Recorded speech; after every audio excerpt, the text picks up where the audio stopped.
Au Togo, plus de 7 mois après la détection du premier cas de Covid-19 dans le pays, le virus continue de faire son effet.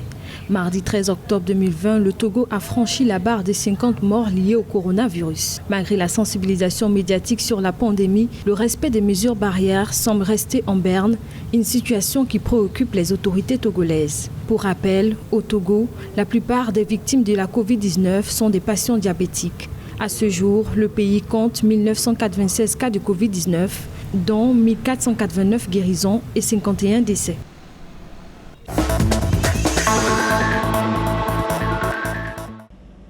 Au Sénégal, dès le 1er novembre, un test RT-PCR Covid-19 datant de moins de 7 jours sera exigé pour tout passager embarquant pour un aéroport du pays. C'est une annonce donnée par le ministère sénégalais du Tourisme et des Transports aériens jeudi 15 octobre 2020. Les tests devraient être délivrés par un laboratoire situé dans l'État où le passager a commencé le voyage et figurant sur la liste des laboratoires agréés par cet État ou par un organisme sanitaire international. Rappelons qu'il y a une persistance des cas importés depuis la réouverture des aéroports à la mi-juillet 2020. Le Sénégal compte à ce jour 15 348 cas de Covid-19, dont 13 637 guérisons et 316 décès.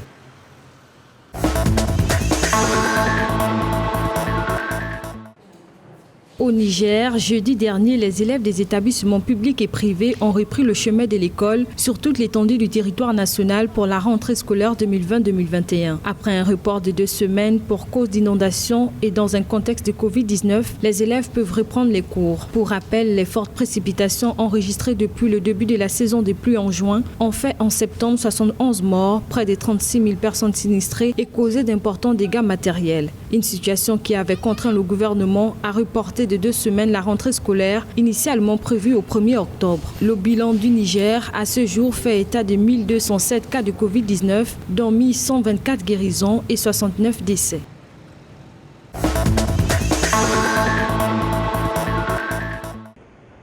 Le Comité monétaire et financier international met en garde contre les cicatrices durables que peuvent laisser la pandémie de Covid-19 sur l'économie mondiale. Selon le CMFI, la pandémie pourrait laisser une croissance plus faible de la productivité, un fardeau de la dette plus lourde, des vulnérabilités financières accrues et une pauvreté et des inégalités plus marquées. Face à ce pronostic, l'organe décisionnel du Fonds monétaire international a promis d'utiliser tous les outils politiques disponibles pour rétablir la croissance économique.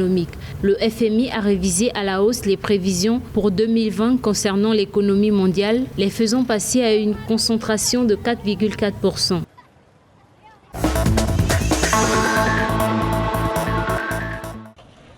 En Afrique, selon le Centre africain de contrôle et de prévention de maladies, le nombre total des cas confirmés de Covid-19 s'est élevé le jeudi 15 octobre à 1 603 982 cas. Quant au nombre de guérisons et de morts, le continent africain compte 1 325 204 guérisons et 39,122 décès de Covid-19. La CDC précise que les pays africains les plus affectés par la Covid-19 en termes de nombre de cas positifs sont l'Afrique du Sud, le Maroc, l'Égypte, l'Éthiopie et le Nigeria. Selon les chiffres de la CDC Afrique, depuis la semaine dernière, 6 pays africains représentent près de 90% des cas de Covid-19 enregistrés.